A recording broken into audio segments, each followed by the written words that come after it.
Hello friends, welcome back to Kanya kitchens. ఇవాళ మనం చూస్తున్నాం పుదీనా కార్న్ రైస్.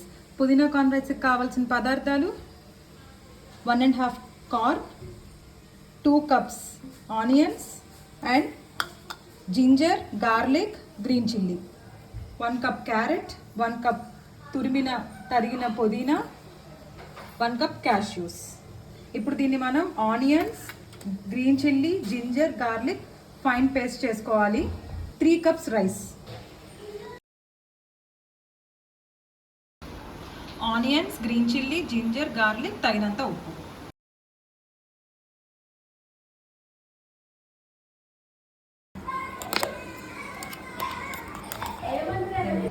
సో ఇప్పుడు మనం దీన్ని ఫైన్ పేస్ట్ చేసి పెట్టుకున్నాము, onions and ginger garlic paste. So ఇది ప్లెయిన్ బటర్ కానీ, సాల్టెడ్ బటర్ కానీ ఆర్ గీ కానీ వేసుకోవచ్చు. సో నేను ఇక్కడ సాల్టెడ్ బటర్ యూస్ చేస్తున్నాను. 3 cups రైస్, 3 సాల్టెడ్ బటర్. మీకు తగ్గితే కొద్దిగా ఆయిల్ మిక్స్ చేసుకోవచ్చు. 3 spoons Amul salted butter and add some oil. కొద్దిగా ఆయిల్ యాడ్ చేసాం.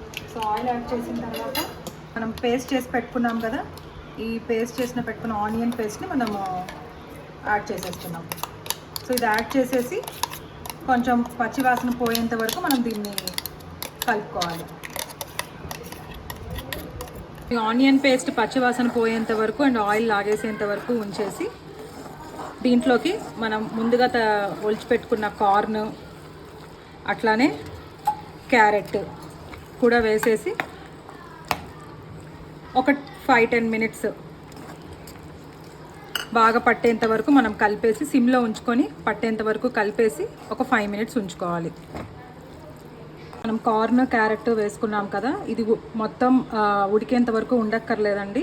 మనకి జస్ట్ కొంచెం పట్టేంత వరకు ఉంచుకుంటే చాలు. ఎందుకంటే మనం ఇది రైస్తో పాటు కలిపి మనము ఉడికిస్తాము. సో మనం పుదీనా తరిగి పెట్టుకున్నాం కదా, సో ఈ పుదీనా తరుగు వేసేస్తాము. పుదీనా తరుగు వేసేసి ఇది కూడా ఒక 2 minutes అట్లా కలిపేసుకొని ఉంచుకోవాలి. ఇది అందరూ తప్పకుండా చేసుకొని తినాలి, ఎందుకంటే పిల్ల పెద్దలు అందరికీ ఇది బాగుంటుంది. దీనిలో మనం మసాలా కానీ ఏమీ వేయము. గ్యాస్ ఉన్నోళ్ళని లేదు, డయాబెటిక్ అని లేదు, ఎవరైనా తినచ్చు. అందరికీ బాగా పనిచేస్తుంది అండ్ హెల్దీ ఫుడ్ కూడా ఇది. క్యారెట్, కార్న్, పుదీనా, క్యాష్యూస్ అన్నీ వేస్తున్నాము. తప్పకుండా అందరు చేసుకొని తినాలి. పుదీనా వేసుకున్నాక ఇప్పుడు మనం చూసారంటే లైట్గా మగ్గింది. ఇంకా నేను స్టవ్ ఆఫ్ చేసేసాను. ఇప్పుడు దీన్ని మనం కుక్కర్లోకి షిఫ్ట్ చేసుకొని రైస్ ఎసరు పోసుకొని నార్మల్ విజిల్స్ రానిచ్చుకోవడమే. రైస్ కుక్కర్లో కూడా పెట్టుకోవచ్చు. కుక్కర్ లేదా రైస్ కుక్కర్ ఏదైనా యూజ్ చేసుకోవచ్చు. కుక్కర్లోకి షిఫ్ట్ చేసుకున్నాం. ఇప్పుడు రైస్ వేసుకుంటున్నాం. రైస్ కుక్కర్ కప్తో 3 cups రైస్.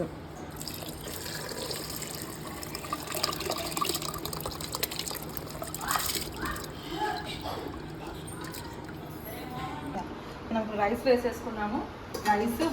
రైస్ వాటరే, ఇంకా ఎక్సెస్ వాటర్ కూడా ఏం వేయలేదండి. సో మనం దీన్ని జస్ట్ సాల్ట్ టేస్ట్ చేసుకొని ఏమైనా తగ్గితే అడ్జస్ట్ చేసుకొని యాజ్ యూజువల్ 3 విజిల్స్ చేసుకొని ఆపేసుకొని దించేసుకోవడమే.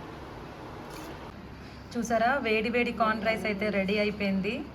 వెరీ వెరీ కలర్ఫుల్, యమ్మీగా కూడా ఉందండి. టేస్ట్ అయితే సూపర్గా కుదిరింది. సింపుల్ రెసిపీ, మసాలాస్ ఏమీ లేవు. తప్పకుండా అందరూ ట్రై చేయండి. Don't forget to like, share and subscribe Kanya kitchens.